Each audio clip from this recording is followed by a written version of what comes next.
and welcome to the first episode of the Order of the Jedi Knights podcast. I'll edit that out later. And starring the first guest of the podcast show, Rory LemonAid, Osteopath. Did I say that right? Yes, yeah. LemonAid as in Yes. AID to help. Yeah. And today's subject, well, why don't you introduce yourself here? A brief introduction here is in order. Awesome. So yeah, my name's Rory Lemon. I go by Rory LemonAid, and I am an osteopath, and also it's also mental fitness training, which is about how we navigate life's challenges in this in as they come up, and also anything more complex to look at working through, and also what I call neurocreative leadership, and how to lead our lives in ways in which isn't about just standing up on a stage and talking, but also just how we lead our lives again through life's challenges, and also how we inspire others into our creative vision. I call it neurocreativity because there's a lot of topics around talking about neurodiversity and neurodivergence and all of that. And I discovered I was dyslexic when I was 33. I didn't realize, and I thought that I couldn't communicate and I wasn't an assertive kind of person. And it was all because I hadn't practiced the mental muscles and the muscles of communicating my ideas. So I wasn't ever supported to do that at school. So it was just a case of, get the words out and write it in a particular way and all of that. And I left school feeling misunderstood, um, uh, and frustrated because the grades would be like, oh, you're not intelligent in this way, but you get results in the creative and practical grades, practical subjects, which meant I thought, oh, I'm more of a practical person, hands-on, intuitive, more artistic rather than um, academic. And so I was frustrated throughout my life at that point, around the system. And so I call it neurocreativity because I discovered a way to call the way I operate more uniquely to me and to others that would recognize that in themselves too, that they can create their own reality, not just be creative as an art, but and as the output of creativity, but what you want to create in your life. um I've said a lot there, but it's a case of I like neurocreativity because it's more fun, playful way of saying that I am a certain way inclined, but I can also create. I love creating. Love the idea of creating.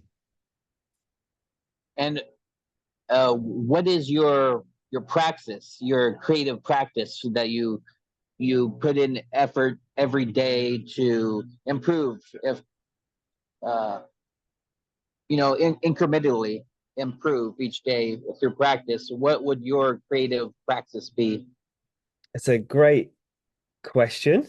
And it's a mix of being present to all of the ideas and thoughts that come up because there's so many of them, and I've it's a longer game approach to looking at what my vision is and remembering that vision and sort of coming back to what I want to create in the world, but also what it tangibly looks like in steps, and then going, okay, for this step, in this iteration, in this couple of weeks or this day, I'm going to work on this. And so it helps me to stay focused on that little pathway, that little in step towards the next step, the next step, the next step. Sometimes I'm reflecting and writing stuff out. Sometimes I'm just meditating and passively to clear clear the mind in order to stop and those judgment thoughts that come up that have automatically been there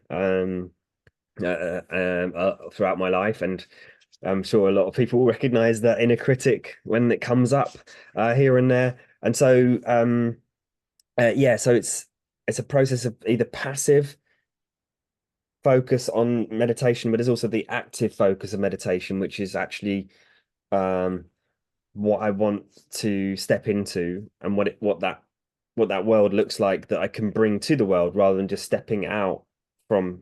So there's stepping out practice, there's stepping in practice, and and and then the creativity part is to remember to be me, the way I interact with the world, my unique learning ability, as I call it, which is like music consistently helps me to tells my nervous system just to trickle along, to tick along. So I'm often having music. I have music sessions where I'll just listen to music for hours to regulate my nervous system and remind me of who I am. And often sound helps that too, just to feel calm, but also yeah, yeah. So music and then writing. So what writing stuff out, making ideas, focusing, and then what actions I take every day towards that. And correct me if I'm wrong, but uh, that's called that process, like listening to music for hours. I do the same thing as well. It's sometimes it's even the same music over and over. That's called stimming for neurodivergence, is it not? Did you call it step? Stimming, Stimming. Okay. I did a little research into it, and there's a name for it. Nice. I it's yeah, I found out recently too, so I didn't know about the name either. Okay, yeah, I've heard the name, but I didn't know what it was exactly. And I guess that's that repetition to create safety in the brain of whether it's music, whether it's um watching videos, the same videos over and over again. Yeah, something that's familiar helps to create Yeah, safe. it helps build that positive pathways in our um, neurology. I guess you could say. Yeah, because there's that argument to say that we won't ever create anything in the world if we stay really comfortable.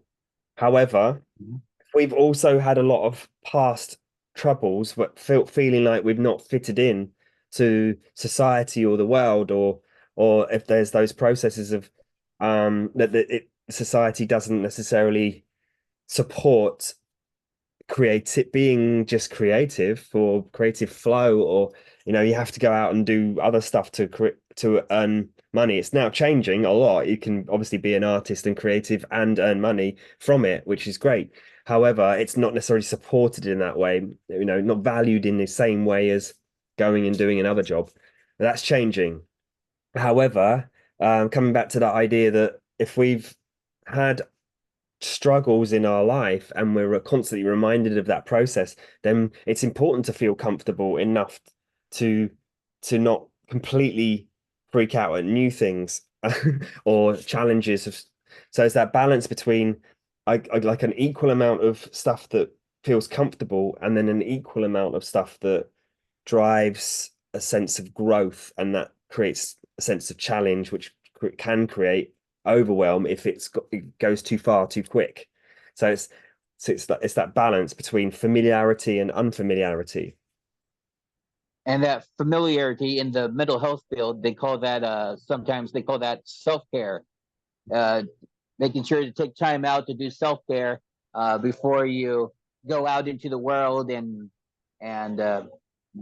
do whatever daily activities you're doing, whatever work you do.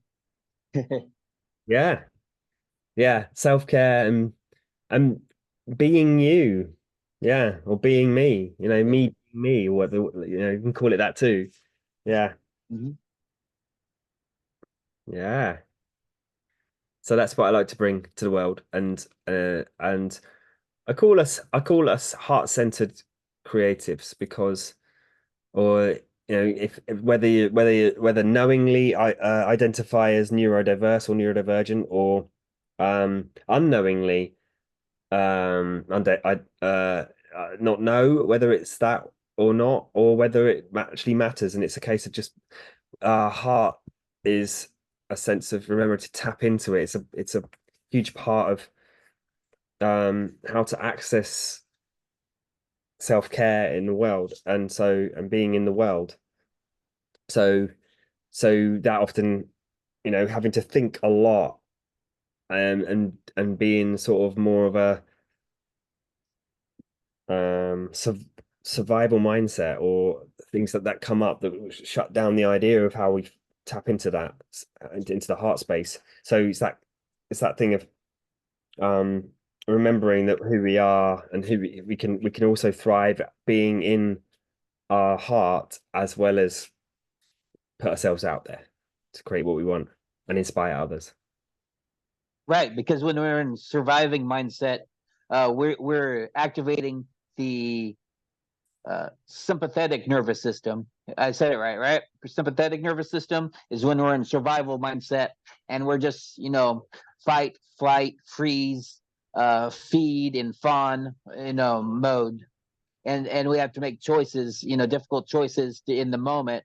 But it's the when we activate that thriving mindset, as you're talking about, that's when we activate the parasympathetic nervous system, and we get all tapping into our holistic, healing, healthy, relaxed, resting mindset, where it's you're relaxing, you're tapping into that inner self, the inner core that you're talking about, the heart centered process, which in Dharma, in Buddha Dharma, they talk about that too. They just use different terminology. Um, they talked about tapping into, say, your Buddha nature, or your all sorts of different names for it. But Yeah, yeah, your heart centered approach. There's a whole institution based on that too, based around the heart process. What is that called? The Institute of Heart Math, the Heart Math Institute, mm. and they do scientific studies on heart-centered approaches to living, like what you're talking about. Yeah, yeah, I love it. And it's all well and good to know the theory, and again, like language comes through the head brain, and so it's a case of uh all these practices can co-relate to each other in some way, what they're actually helping us with, and and you know labeling that survival mindset or the fight flight, it's okay to notice it, but it's not really about going, oh, there it is again, and then there it is again, there it is. It's more a case of how do I stay aware of how I'm feeling and not buy into it, and actually just go, oh, there was that was telling me something, and then I can either choose to the more aware I am, the more I can not buy into the story behind it, the connection behind it, whether it's I'm feeling like this emotion, and labeling it, getting caught up in labeling all the emotions. It's about just going, okay, what's it trying to tell me right now? So I can go and do something that I stay on track with. I stay on track with my vision, or or you know, that kind of thing. So it's almost using it as a barometer to go, oh, I noticed that. What do I want to happen, rather than getting caught up in automatic reactions that automatic reactions to potentially keep that state going by going, oh, I am stressed, or I am this, or I am that, So it's like, oh, yeah, there we go. And what do I want instead right now? Oh, I can take myself away, relax for a moment, accept the situation for what it is, rather than buy into um escalating it somehow, than actually the reality of it, the neutrality of it, and then noticing that and going, or can I actually do something about it that's more proactive, or positive, or creative, or curious, or empathetic, various human powers that we have, they're called powers because there's not a sense of there's no sense of thought attached to them in the moment. When we're being empathetic, it's a feeling, it's a sense. There's no head analysis of language with it. There can be, if we want to, but that it doesn't exist. When we're present to that feeling, that power, it exists for however long it exists for before something else comes along. And the same for curiosity, to be curious, to go, oh, what's there? What is there right now? That sense, that's the initiator of mindful actions, mindful action to go, oh, what am I feeling right now without any judgment attached to it? There can be no inner critic and no judgment with empathy, pure, pure curiosity, pure creativity. When we're putting ideas together and just in the moment adding things together and flowing with that idea creation. um and navigation to go, oh, where do I want to go? I want to go over here. That sense of pure focus. And then activation, which is being in the habit of it, that's just in action doing it. So yeah, those are the five powers that I really learned recently in the last few years and been exploring them, to be in them more and more for a longer periods of time without analysis. Which I'm not disregarding analysis as bad. Mhm. It's when it comes from inside that space of positive power rather than the negative analysis, which only finds more problems with inside a problem with inside more problems. Break a problem up, and you get problem.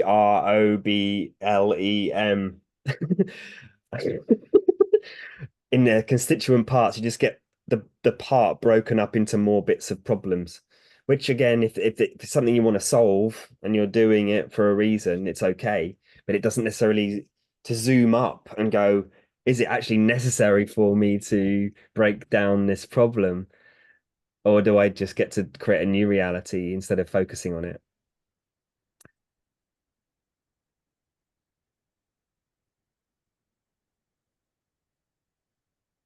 I had something I was going to add to that to contribute, Yeah. but I kind of uh, I was visualizing what you're saying and then lost the words for it. But yeah, yeah. So on the journey of life, there's signposts, and like you're saying, there's signs or powers that let us gauge where we're at on our journey of life, and those signposts, let us know how far along we are on the path. Yeah. And then for you, there's five powers. You said five signposts, Mhm. and what I got out of it was that instead of dissecting everything, I mean, there's a time and place for dissecting and thinking about stuff. But there's also you can also integrate, unify every piece of the self, of the mind and body complex, I should say, and unify and integrate everything. So then you aren't fighting every piece of yourself. You aren't fighting the ego. You aren't fighting uh, other aspects of our mind body complex. You're working all together. You're a whole. You're a holistic process, or as they call it these days in the integrative medicines. You're integrating everything.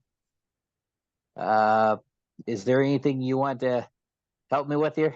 Does Integrate. that sound about right? I love the word integration, yeah. And osteopathy comes from philosophies of um it's kind of modern. It's taking elements of modern manual medicine, and manual therapy, but from a kind of scientific way of looking at it in some ways, but still not part of the um approach of reduction. Reductionism is to go break down. It's not necessarily, it's still useful to do that occasionally for things, but it also zooming out. So holism is, yeah, that idea of zooming up and going, what is actually important to focus on. And um, zooming in is great to look at all the details and how the little pieces all add together from a very small to more big. And but what I like about it in some ways, when we really get present to what holism is, it's looking at what's known as much as what's known as possible, that may be interrelated as much as we can know, but also know that there is unknown, and we can't know everything about what's going to affect what. So it's that case of holism is to go, okay, well, there's stuff that we're not knowing that's mixed in with what we know. So therefore, it's about letting go and going with what we do know, but with less fixation on some of it, and sort of, you know, an example of that may be um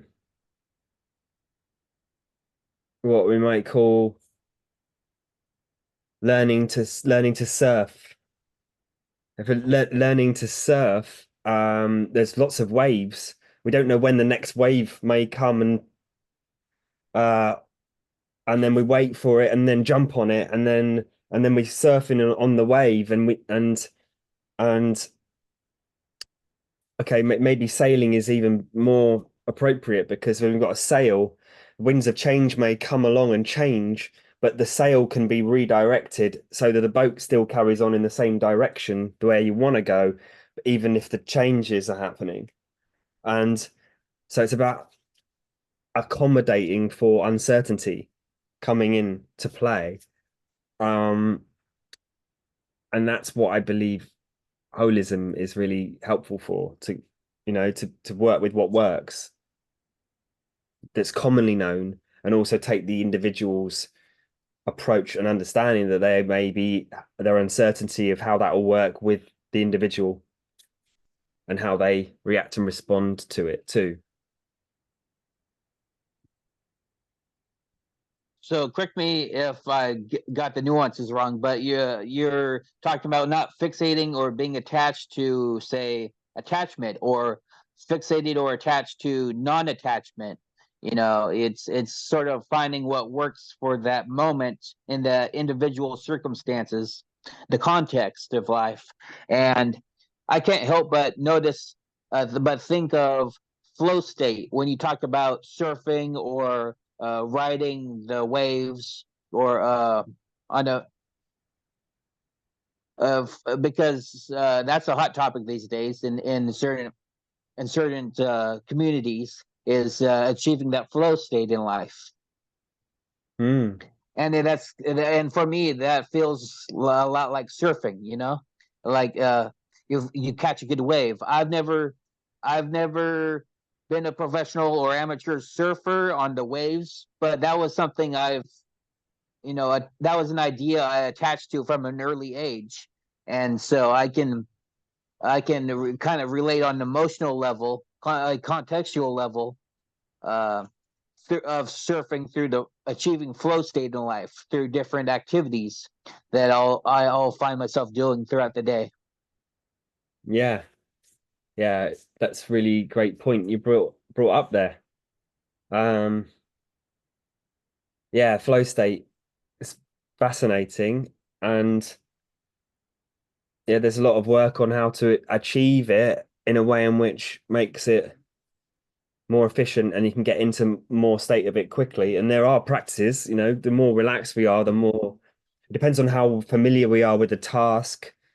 And it's obviously a case of understanding that to get to a flow state, there is also a period of sluggishness and slowness, feeling like warming up to it. And a lot of people may give up learning or trying to learn something new because they don't realize that they are getting better as they're warming up, even though it feels like it's just feeling like, oh, I'm not very good at this, but the brain is learning everything. It's taking in everything to learn and build upon that learning to a point where suddenly, oh, I'm moving a bit quicker now. Oh yeah, I've got into a flow of it. And it may just still be warming up until suddenly, boom, there's a moment when everything is really easy and simple, and it's flowing.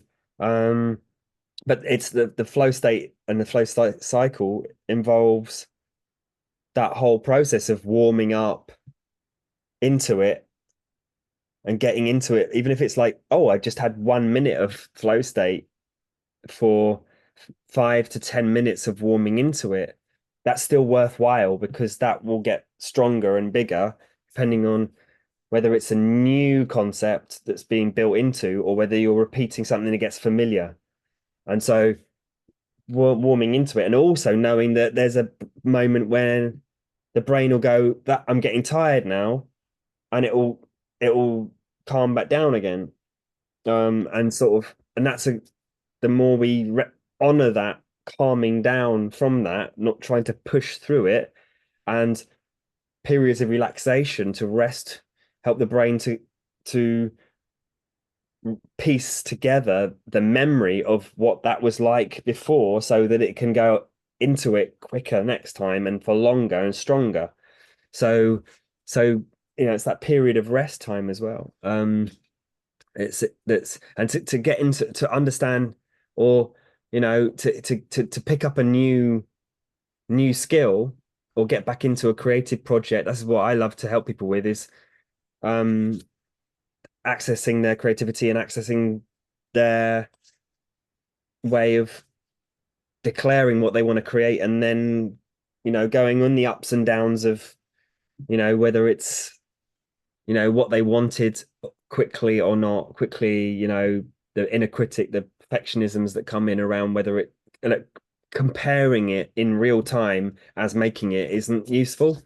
It's a case of getting into it, having a go, and then reflecting, all that kind of stuff. So it's that ebb and flow, and to get something done in a shorter space, more efficient space of time, is to work out those individual flow states or flow processes and build on them that works for the person, whether they warm up in the day slowly and then they have an afternoon when their afternoon is rolling, or whether they are better getting up straight away in the morning and doing it straight away. It's all about testing these things out and seeing what works for the individual personality and energy levels and all that sort of stuff too. Yeah, I find I used to be, when I was younger, I was what they call a night owl. I'd be up at night, they're late throughout the night working on stuff. And now as I get older, more often than not, I mean, there's still periods of times when I'm up at night, but more often than not, as I get older, I've been transitioning into being a morning person, an early morning person, even depending on the season of the year and the weather and things like factors like that. Yeah. you know Working my biorhythmic cycle is always changing. It's impermanent. It's change.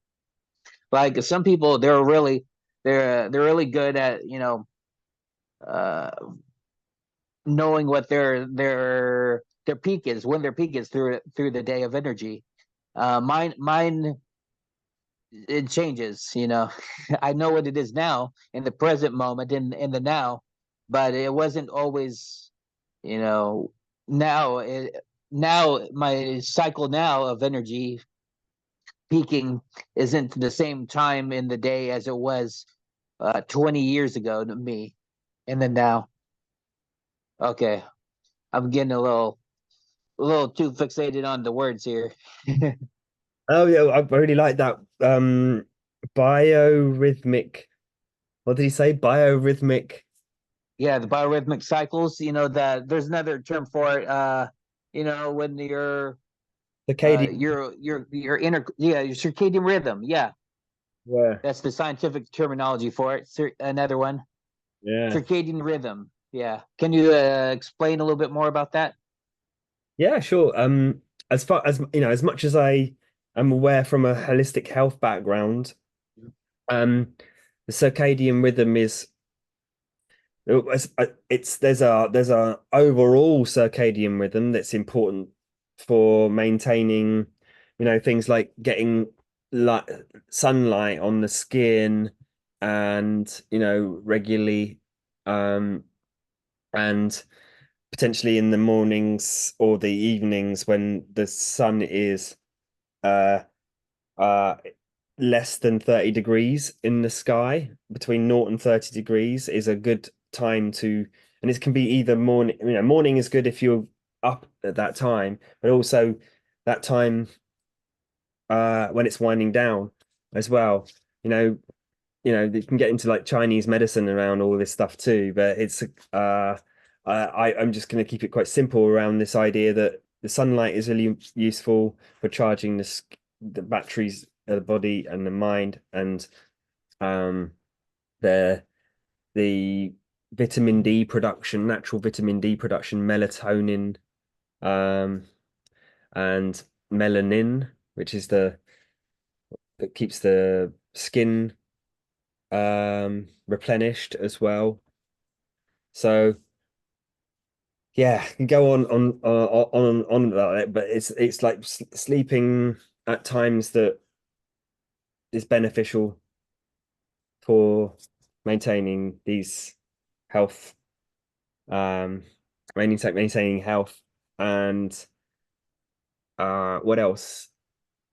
Well, as an osteopath, I assume when you talk about health, you're talking from a mind body complex perspective, an integrated perspective, rather than just like um, the physical health of like the mechanics of our biology. But also you're talking about our mental health as well, right? Well, yeah, it blends into, if you're looking after the body and looking after the mind in a lot of ways. Uh Sometimes it's the body that gets to be looked after. The mind is then happy, and sometimes if the mind is or happy, then it means that it's looking after the body better. So they both work in tangents, and often if we feel upset, or it might not be that it's something that's triggered us outside. It might be that we've got a blood sugar thing that's gone up and down, or some kind of thing that hasn't been addressed inside our body. There's a need there for it to be replenished with something like bioelectricity, or nutrition, or sunlight, or breathing slower and balancing the blood gases, oxygen and carbon dioxide, and or getting moving and creating nitric oxide. All these things that the brain might be like, I'm confused because maybe it's not actually, just moved for for 2 hours of being on the screens and tapping on screens, and not necessarily getting a half-hour walk in, all that kind of stuff. And and um uh and the other thing that you mentioned around looking at health from the osteopathic perspective is, health isn't just about the state that we want to achieve, or the body and the mind and the is trying to achieve all the time. That's the state of health, but also as in health, as in the state of healing processes. So healing processes is um what how our immune system and our brain and or body, sorry, our body and our um metabolism and our immune system is all, and hormone system is all there to try to maintain a state of balance in the body, and remove waste products and put new cells back in. It's a constant process of letting go of the old, the older cells, and rebuilding the new cells. So that state of healing, not from a place of, you know, when we damage ourselves, or, paper cut or something, and there needs required extra healing. There's extra healing, which is interesting in itself, the process of healing, but the healing of just maintaining in the background without knowing. And so whether we didn't know it or not, it's happening. And that's what is I think important to be sharing knowledge in, to recognize that it is happening and we get to enjoy the fact that we have this innate power in us to for that to happen. And it's pretty immense, really. So yeah. And now, when you talk about healing, I assume you're talking more about more than just eating protein, which helps with the healing process as well. But I feel like there's more to this subject than just eating protein. The daily recommended amount of protein. Yeah, yeah. I mean, it's a lot of stuff that the body can require. And that being nutrients like all the vitamins from actual real foods. Not so many, or the processed foods that are in, chemicals that are in processed foods can be affecting things. Too much of that going on potentially builds up toxicity, the mind and the stress of worrying about stuff when actually it's just it becomes a habit of worrying about it rather than actually being something that is actually affecting us or could affect us. There's so many areas to that, where if stress chemicals are in the body, it's about, okay, calming them down, clearing them out, you know. So yes, so many, it's a big topic. And how I like to break it down is, like, again, back to movement patterns, eating, sleeping patterns, um breathing patterns, thinking patterns, feeling patterns, expressing patterns of expression, of self-expression, and connection patterns. What we're connecting to, the expression and the connection is the really really interesting, because we don't necessarily think about how we're expressing ourselves unless we get present to it, and we don't know necessarily what we're connecting to unless we really stop and review it. You like connecting to um, sensationalist media stuff that always constantly says that there's, things to worry about in the world. Um, that's a choice to connect to it. It can be addictive to connect to it and go, oh, what's going on? What's going on? Or we can going out and connecting to the fresh air outside and going for a walk, or walking in a park, or whatever it is, to connect to that instead, which is where we came from. you know so, so yeah, there's a lot there, but those 8 patterns: moving, eating, breathing, sleeping, thinking, feeling, expressing, connecting, are the real, I think, important things you can look at and go, tweak a little bit of this. Oh, I'm doing a bit of this, but I'm not doing much of this. Oh, just tweak it a little, see what's possible to tweak. Now, I can't help but think of the mitochondria. We get our energy in our from mitochondria, our symbiotic relationship with our cells of mitochondria, and that's as the textbooks say, that mitochondria is the powerhouse of our cells, and so we get our energy and our from these mitochondrial cells. And there's even a mitochondrial diet out there for like specializing in optimizing one's mitochondria. Do you Can you speak on that subject as well? Wow. I'm interested on that. Yeah, I mean, it's but being I when I listen to all this stuff, I love to absorb information. Um, Relaying it back is not necessarily, in detail is my thing. I like to summarize it. Do like to make it simple, but or what I will say is that the mitochondria is the state or the little elements of each cell that produces energy. And so there's a whole load of things that may talk to the cell that either switches that, slows that down, or speeds it back up. And hormones do that. So whatever we do for um feeding our body with the right, again, the best proteins for our constituents, and all the vitamins that are from actual real foods and not too many toxins getting in the way, helping the immune system to work functionally. If the immune system can clear out, then then then there's space and energy to maintain the new cells, and maintain and feed the mitochondria inside the cells.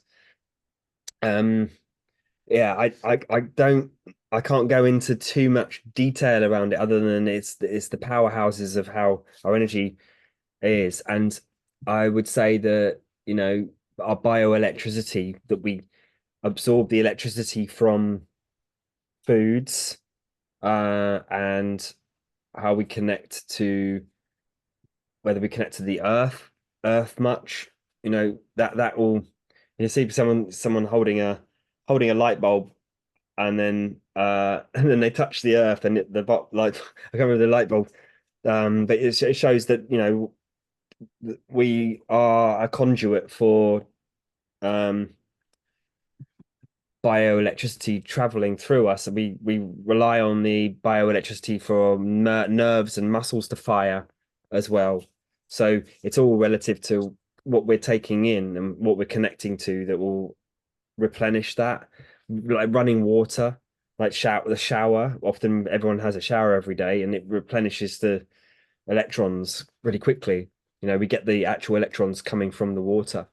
Um, so even that is um useful for the mitochondria to keep it going, but it's not, sometimes it's not enough. And there's a whole load of, you know going into it takes like an individual assessment of what's going on, if someone's feeling chronic fatigue, or things like that, fatigue, and um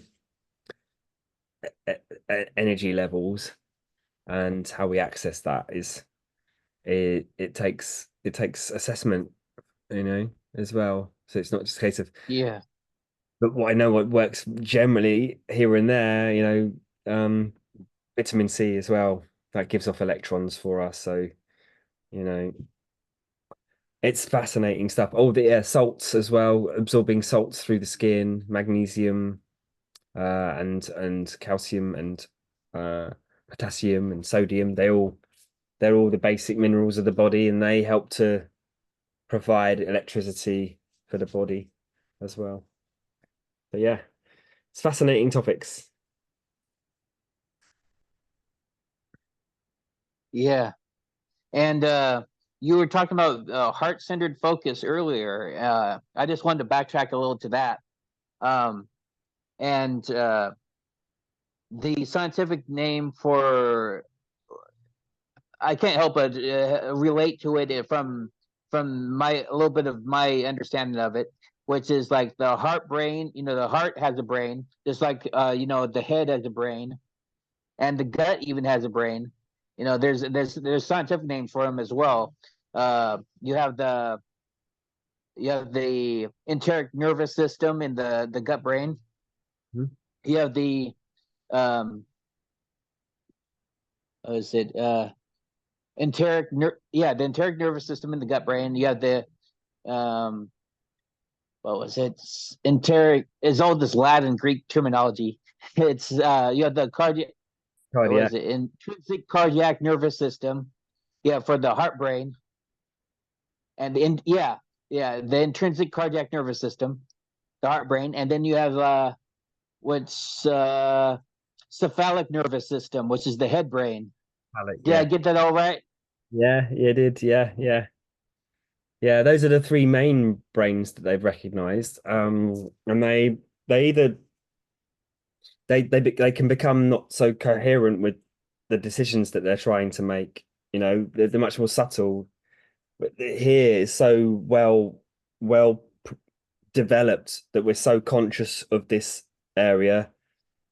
These are, the heart brain is much more about this sense of feeling, and then the gut brain is about this sense of urge to move or rest and digest. So are we wanting to take action, or are we wanting to take rest? That's what the gut brain is all about.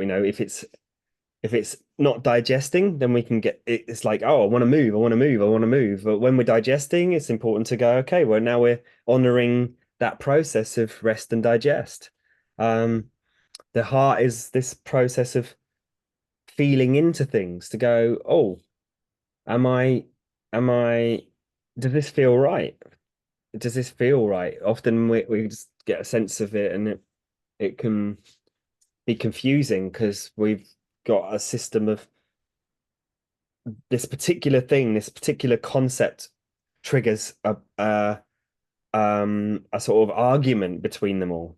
I want to feel this, but I'm used to doing this, and the head's used to just taking over and trying to make the decision when it could be a heart-centered decision, or it could be a gut decision that wants to be, just like, oh, this is a point I keep doing and I keep avoiding it, but actually it's a gut action to I want to do it, and my heart's kind of like, oh, what will happen? I don't know whether it feels right, but just doing it, getting into action might be the right thing to do that just puts it all back into place. Um, it's fascinating, yeah. I call it the Yeah, and call it the art of inspired decision making, to be able to work on that process of what's coming up, what's the challenge? Is it a challenge or in the moment, or is it a challenge in the you know, in the in the sense of, is it something that I'm going to prepare for? Is it something that's a challenge that's up and coming that I want to look into, like an interview with someone or an exam or something that's got, is there going to be some judgment, and you know how do I go about staying present and making the best decisions whilst when I arrive at that challenge, or if it's in the moment, what do I do then? So these processes of being able to make inspired decisioning, that's truly important, not just about get the things done. Yeah, it's fascinating. yeah, there's meditators and athletes, professional athletes that work on that. What you're talking about, that mental preparation, mental and physical preparation for upcoming challenges. They'll visualize themselves, doing that thing that they're preparing for, and they'll see themselves doing it over and over and over repetitiously, and in like the ideal vision that they have themselves doing it successfully. Like they'll and you call that the art of, how do you say it again? The art Art, of, art of inspired decision making. yeah, the art of inspired decision making. That's very, for me, that sounds very poetic, very um literature like, something I find in literature. Hmm. Nice. Yeah. Yeah,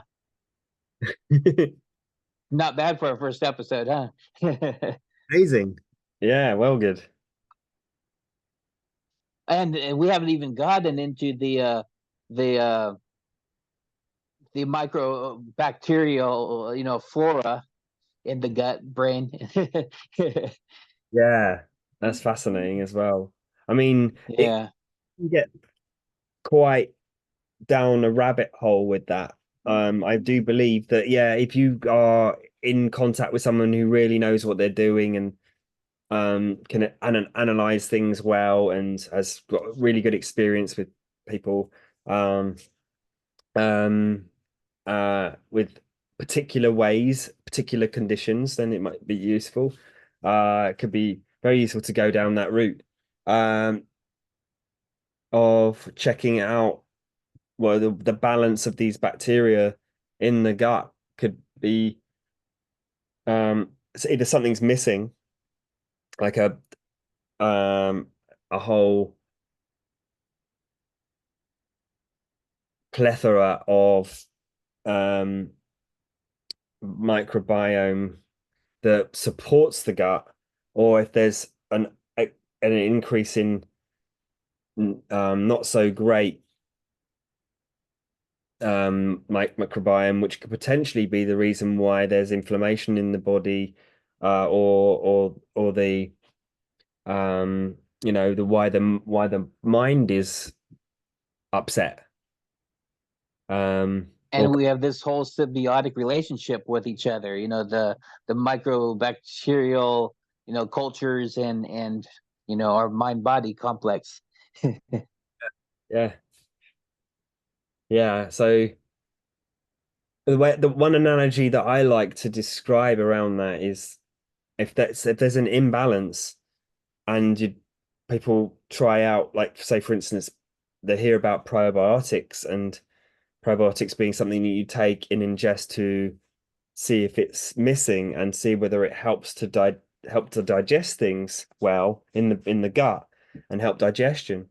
It if there's an imbalance, then it could be like you're in a house and you're trying to put new furniture in at the same time as it needs renovation, and actually putting new furniture into a house into space that is dusty and hasn't been cleaned and is the wallpaper needs redoing, would be a bit of a silly order to do things in. So there's a way to look at it and clear out some stuff, stop feeding the the processes of bacterial balance that is not so useful, and then rebuilding, giving it space to rebuild and put the new gut lining in, let that repair, a lot of things like fasting and exclusion diets and stuff like that, but just to clear it out for a while before putting anything new in can be useful. But it's I've experienced it with guidance and through a nutritional therapist who's an osteopath as well. He's helped me with mine, and my IBS that I had years back, that I had for quite a long time, was just about managing it, but it was getting worse. And then I did everything, and I don't have that anymore. So yeah, it's one of those things that I can only talk about it in concept form. But to actually go through the process properly, it's useful to have someone guiding along the way. Like for instance, if there's working on mental fitness, then I can talk about that all day and guide and help guide. Because I've done the trainings and all that.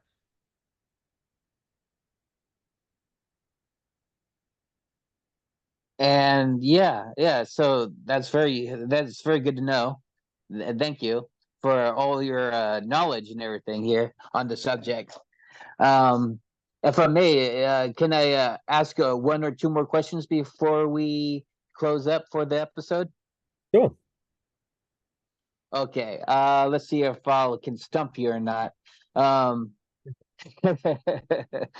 okay, so let's see here. What have we not covered yet? Um, all right. So what about the central nervous system? It all the heart brain and the head brain and the gut brain, they all communicate, right? Through that central nervous system and the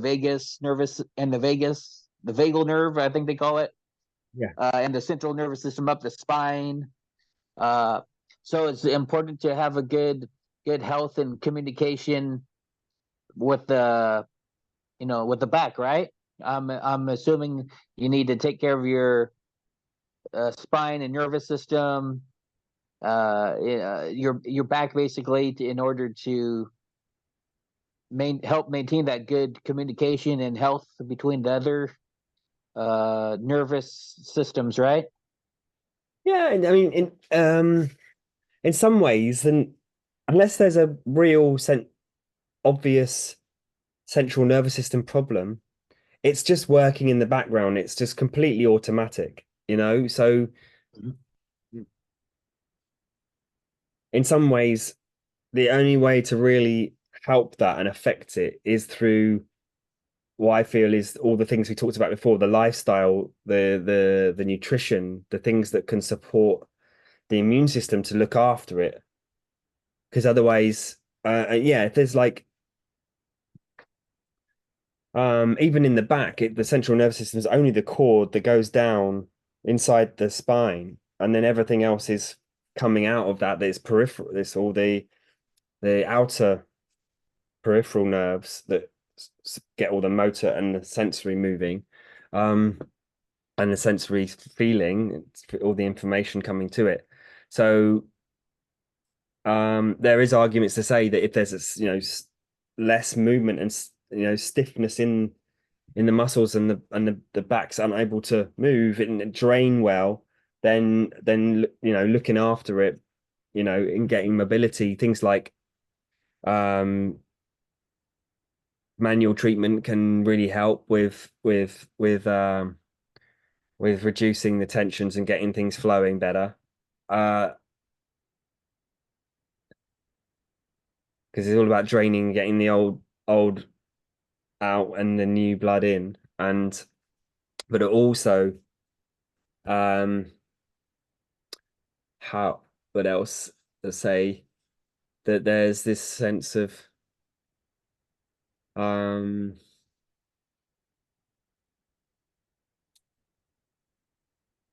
oh, it's my mind just gone blank around it, but it'll come back. It'll come back. So yeah, Maybe I can help with a little reiteration. Okay, yeah. so you're talking about helping the circulation, right, of the blood flow, but and the body has more than just the blood that circulates in our body. It also has like lymphatic fluid, right? Blood, lymphatic fluid. Um, there's a few other fluids as well that it has to circulate well in order to uh, in order to encourage and promote that good healthy lifestyle, right? Yeah, yeah. Um, yeah, lymph is very interesting. It's really a way for the reservoir system to drain out so that we can calm down. We're a fixed enclosure, but also we're very adaptable. As our house has a central heating system that has a boiler and radiators to get the heat around the house when it gets cold. Um, as an idea that's very, very fixed. But if the pressure changes or changes over time, it's about adjusting that pressure so that it's set, and then it's okay. Um, it's that thing of when we relax and want to go to sleep, then the fluid drains down and out into the lymphatic system so that our heart rate can calm down. It's like if I put a thumb on the tap and it's and it's um and it's running, the same flow is there, the same amount of fluid is there. I put my thumb over the tap and it speeds up the flow. So the nervous system contracts when we get running or moving faster and waking up. It's contracting, and that draws all the fluids into the central cardiovascular system, and that means our blood pressure goes up, and then the heart rate goes up, and everything goes up to get moving and moving, and then to calm down, it all drains out like a reservoir flow outwards, and then that means we can all calm down again. So that's one area. The lymphatic system's there to help regulate our blood pressure and flow of that kind. And then also all the little chemicals and potentially all the bacterias and viruses that come out through that process. And then the lymph nodes are there with the white blood cells to regulate the border check of all the lymphatics and everything that's coming out of it. That's why if we keep going and going a lot, there's no time. It's all staying inside the blood. So potentially bacteria and viruses build up for over time. Then when we finally rest, it all comes out into the lymphatics, and suddenly we don't have enough immune system ready to sort it out. So it's one theory around why we can get um sick if we're non-stop on the go for a little while, and then we it's that classic thing of someone working really hard, staying still at their desk all day for like weeks on end, finishing projects, and then they go on holiday and they get colds or you know uh things like that. And they say I always get a cold when I go on holiday because they're not leveling out their balance between rest and digest, and potentially it's all theories, but it makes sense to me. That's what the lymphatic system's there to regulate blood pressure and to also help the immune system to take old for new and look out for invaders. So there's a lot there, but even that, then that will be helping.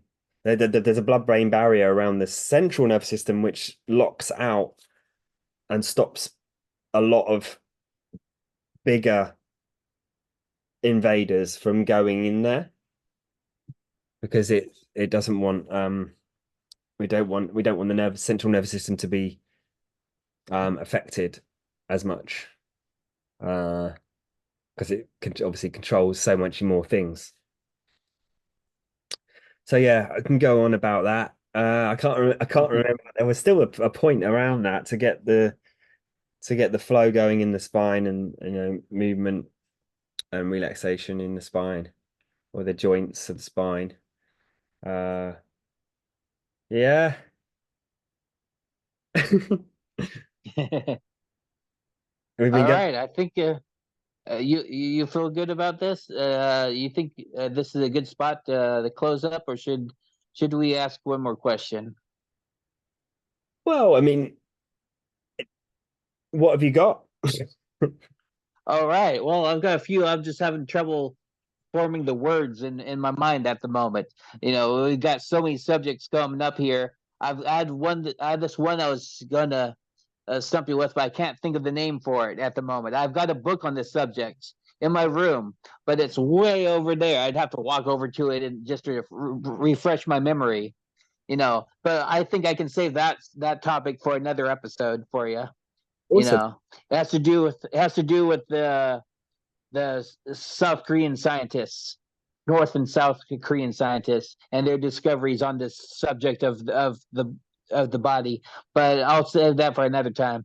Yeah, that sounds interesting, and yeah, I'd like to hear about it at some point. But yeah, thanks for having me. I really enjoyed this, and I didn't get too technical in some ways. Yeah, we covered a lot of ground, and yeah, I feel like one of the most important things is just to remember that we're we're here, and we've been given a gift to be here to enjoy, not just you know slog and work and you know or whether there's a case of bringing passion to the work or bringing work to the passion or whatever it is. I'm fascinated about that approach to help creatives to create projects that they really want to, and whatever that looks like for them. So I think the more people that get to be creative and be successful, not to say that success is the main focus. But it's a case of when we're working towards something and we get to inspire the world, it brings balance. Creativity is relax. It reminds people to relax, although we can get addicted to um watching other people's creativity and not doing our own. On social media, or I call it getting expressed upon. When you're being expressed upon, just watching loads of other people being creative non-stop, it can numb the brain and shut down that urge or that process of, and it can cause perfectionism around, oh well, there's no point me doing that because someone else is doing it better. And it's not about seeing the quality of it and saying, well, I won't be that good unless I do 100,000 hours on that one thing. So it's about getting present to what is truly important, what unique skills someone has, and whether they and just really working out what that thing is, and just taking some time to work what that is. And then that could be really small. It could be small but inspiring to the self or others. And as little project, it can just take that, or it could be a really, creating a side hustle project alongside the job, or it could be an artist really wanting to take it to a big level like a visionary project. And all of these things I feel are important because we get to show up how we want to show up and do the work we want to do in the world. And that's entirely possible. And we don't have to go along with what anyone else says or society says. It's inside of us, and we get to inspire others along the way. So everyone's got some amazing ideas and their own unique way of doing it. So that's where I'm at with it. And so thanks for allowing this space and being awesome at uh bringing about the Order of the Jedi Knights Inc., which sounds fantastic. Can't wait to see how this develops into something that um really is your unique expression into the world and how you want to help people. Thank you, and I look forward to working with you more in the near future. Um, that'll be the end of this session, this episode of the Order of the Jedi Knights podcast, episode 1. Thank you for watching and listening, and have a good day. May the force be with you.